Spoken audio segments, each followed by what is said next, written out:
आज हम बात करेंगे जुआंगजी या जिन्हें जुआंग झाओ भी कहा जाता है। ये एक चाइनीज फिलोसोफर थे और इनका नाम अक्सर लाओ त्सू के साथ दाओइज्म में लिया जाता है।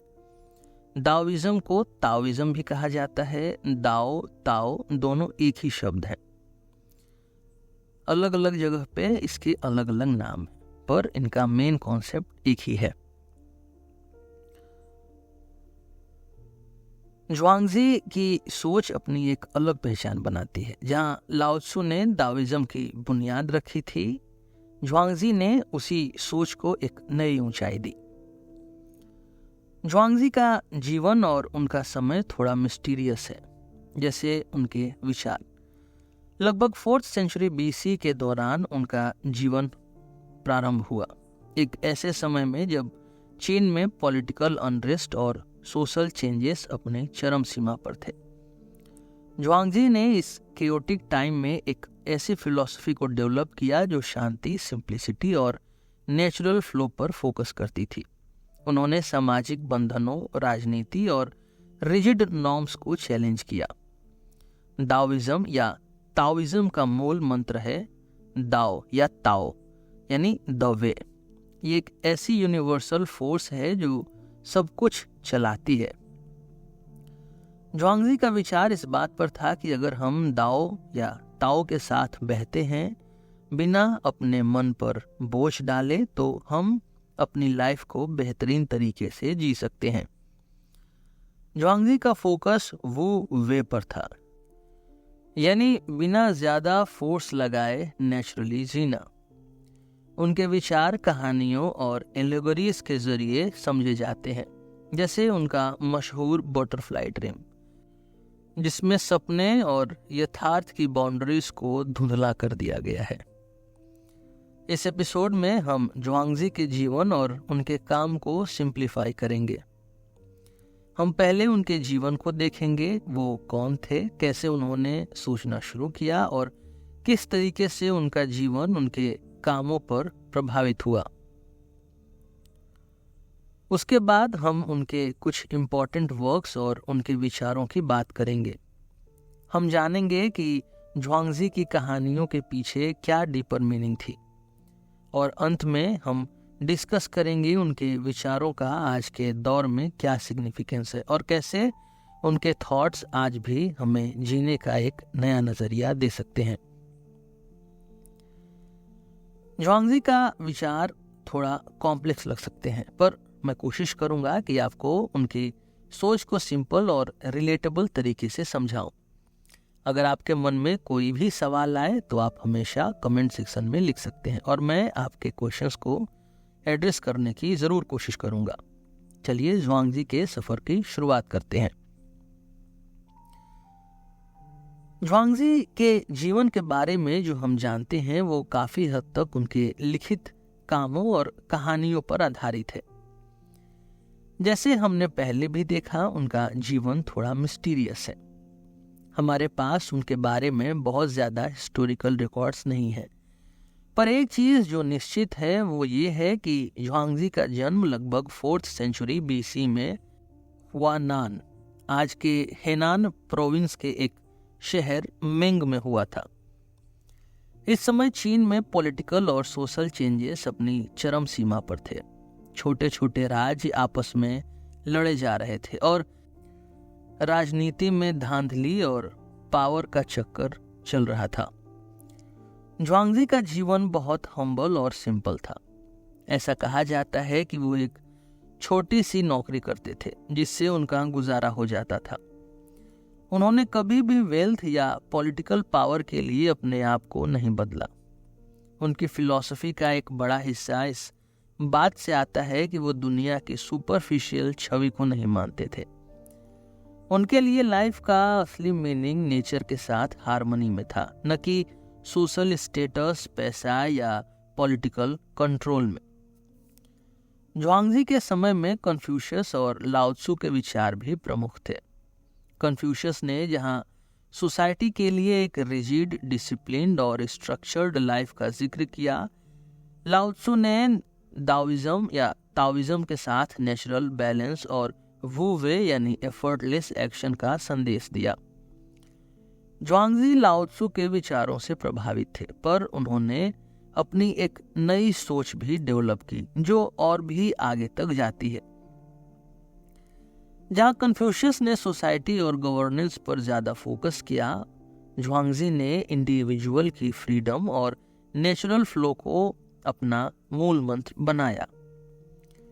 ज्वांगजी की सोच का एक महत्वपूर्ण पहलू था उनका नजरिया नेचर और ह्यूमन लिमिटेशंस के बारे में।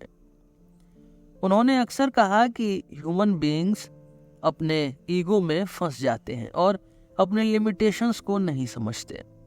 वो कहते थे कि अगर हम नेचर को समझने की कोशिश करें और अपनी जिंदगी को एक नेचुरल फ्लो के साथ जीने की कोशिश करें तो हम अपने जीवन में शांति पा सकते हैं। ज्वांगजी के काम में सिंप्लिसिटी और हार्मनी की घटना लगातार दिखाई देती है। उन्होंने सोशल नॉर्म्स को रिजिड और बेकार समझा। उनके लिए रियल फ्रीडम तभी मिलती है जब आप सब कुछ छोड़ के दाओ के साथ बहते हैं। ज्वांगजी का जीवन और उनकी फिलॉसफी एक दूसरे के साथ डीपली इंटरकनेक्टेड थे। ज्वांगजी ने अपने जीवन को बहुत लाइटली लिया। वो दुनिया के ट्रबल्स, पॉलिटिकल डिस्टर्बेंसेस और मटेरियलिस्टिक परस्यूट से दूर रहे। इसलिए उनका काम हमेशा एक हल्की सी मुस्कान और सिंप्लिसिटी से भरा होता है। एक बार उन्हें एक राजा ने अपने कोर्ट में बुलाने की कोशिश की थी।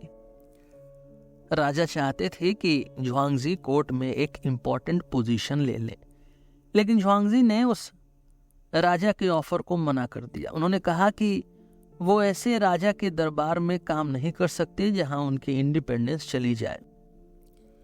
उनका जीवन कहानियों और एनेक्डोट से भरा हुआ है, जिसमें ह्यूमर और लाइट हार्टेडनेस काफी प्रोमिनेंट है। वो कहते थे कि लाइफ में जो कुछ भी होता है उसे लाइटली लो और अपने आप को ज्यादा सीरियसली मत लो।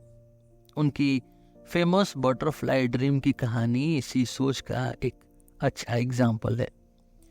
कहानी कुछ ऐसी है कि एक रात ज्वांगजी को सपना आता है कि वो एक तितली है जो आजाद है, मस्ती में उड़ रही है, पर अचानक वो जग जाते हैं और सोचते हैं, मैं ज्वांगजी हूँ जो सपने में तितली बन गया था, या मैं एक तितली हूँ जो अब ज्वांगजी होने का सपना देख रही है।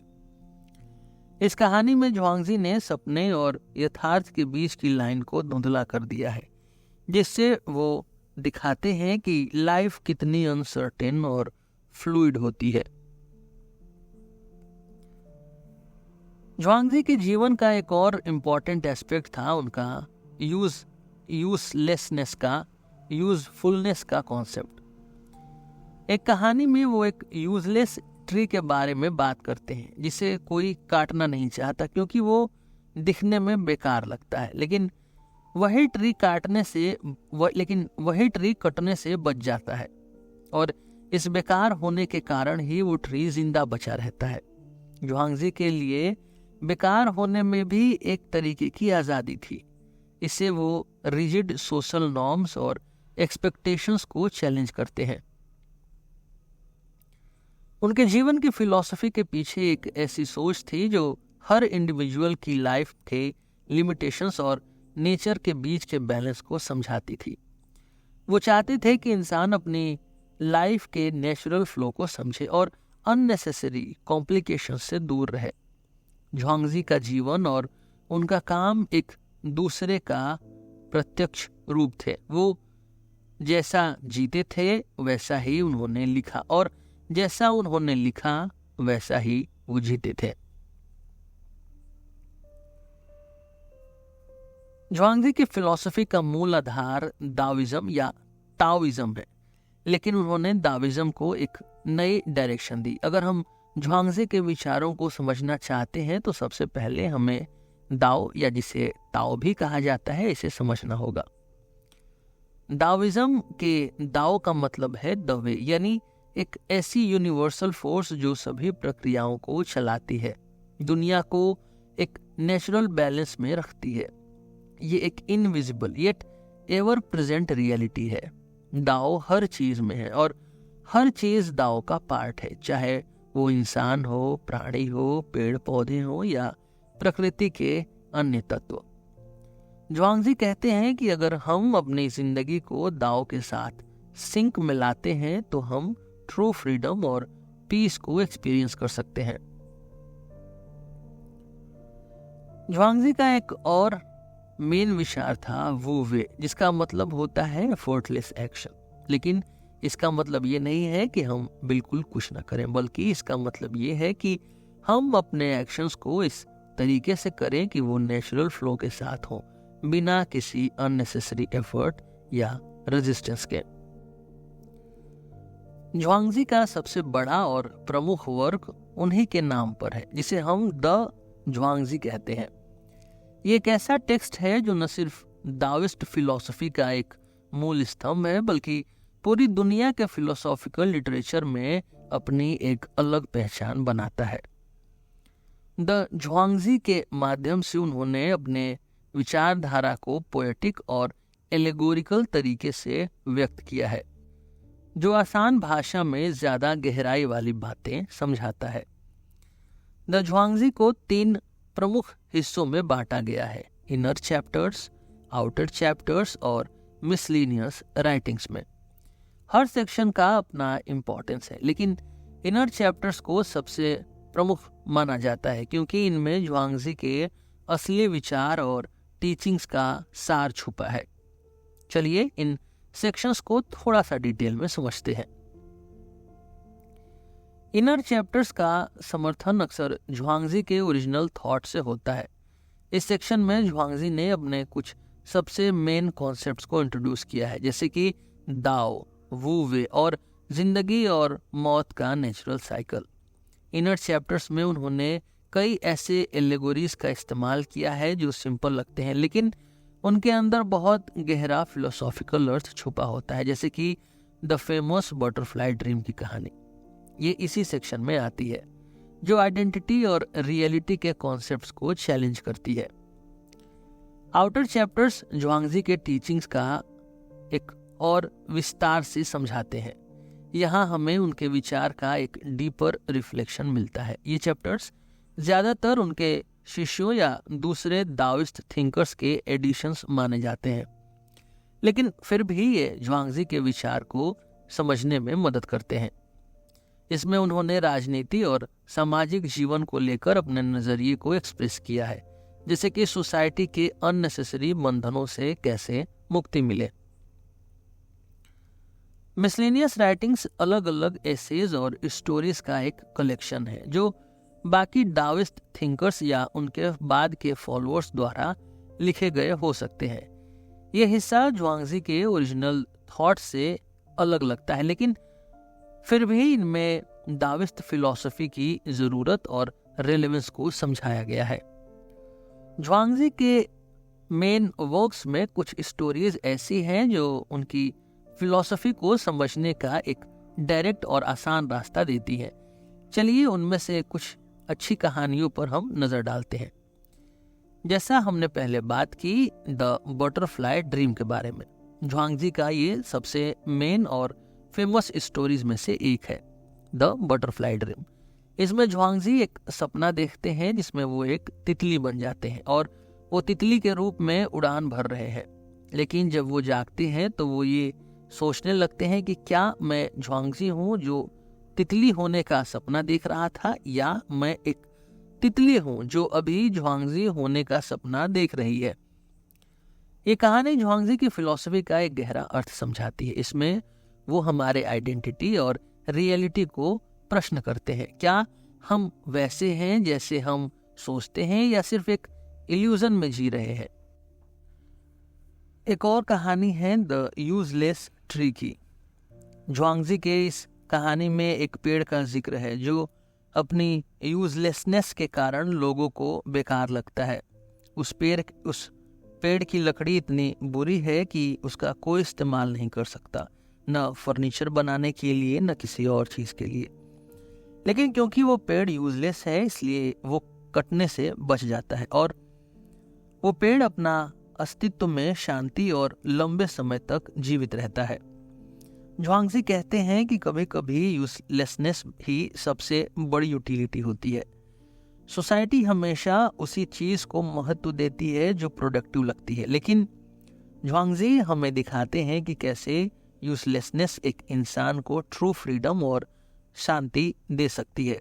जब हम अपने दिखने वाले फायदे और नुकसान से आगे बढ़ते हैं, तब हम लाइफ का असली मजा ले सकते हैं। ज्वांगजी की फिलॉसफी का एक मेजर हिस्सा इंसान की अपनी नेचर और समाज के बंधनों से रिलेटेड है। उन्होंने हमेशा ये कोशिश की कि लोग अपने अस्तित्व को समझें, अपने अंदर के ट्रू नेचर को पहचानें और समाज के रिजिड नॉर्म से अपने आप को मुक्त करें। ज्वांगजी की सोच एकदम प्रैक्टिकल और इंसाइटफुल थी, जिसमें उन्होंने इंसान के जीवन, उसके दुख, मृत्यु और सामाजिक बंदिशों पर फोकस किया। ज्वांगजी कहते हैं कि इंसान का नेचुरल स्टेट एक फ्रीडम फील्ड स्टेट होता है, पर समाज और अपने पर्सनल दुखों के चक्कर में इंसान अपने आप को बंधन में डाल लेता है। उन्होंने ह्यूमन नेचर को एक ऐसे फॉर्म में देखा जिसमें जीवन का असली रूप तभी दिखता है जब हम जिंदगी को फ्लो के साथ बिना बंदिशों के जीते हैं। सफरिंग और दुख को लेकर ज्वांगजी का कहना था कि ये ह्यूमन कंडीशन का एक अनिवार्य हिस्सा है, लेकिन ज्यादातर लोग अपने दुख से घिरे रहकर जीवन का असली मजा नहीं ले पाते। उनका विचार था कि दुख और सुख दोनों रिलेटिव है और ये हमारी अपनी सोच के कारण होते हैं। अगर हम नेचुरली जीवन के फ्लो के साथ चलना सीख लें तो दुख को हम अलग नजरिए से देख सकते हैं। ज्वांगजी के मृत्यु के बारे में विचार और भी ज्यादा अलग था। उन्होंने मौत को एक नेचुरल प्रोसेस के रूप में देखा, जिसे एक्सेप्ट करना उतना ही जरूरी है जितना जीवन को एक्सेप्ट करना। एक कहानी ऐसी है जिसमें कहा गया है कि ज्वांगजी की पत्नी का देहांत हो गया था, तो लोगों ने देखा कि वो दुखी होने के बजाय ड्रम बजा रहे थे। जब उनसे पूछा गया तो उन्होंने जवाब दिया कि जब उनकी पत्नी पहली बार हुई थी तो वो नेचर का एक हिस्सा थी, एक फॉर्म, एक शब्द, एक नॉइज। अब जब वो अपने नेचुरल साइकिल के अकॉर्डिंग वापस उस स्टेट में जा रही है तो वो दुखी होने के बजाय शांति में है, क्योंकि ये जिंदगी और मौत का एक इटर्नल साइकिल है।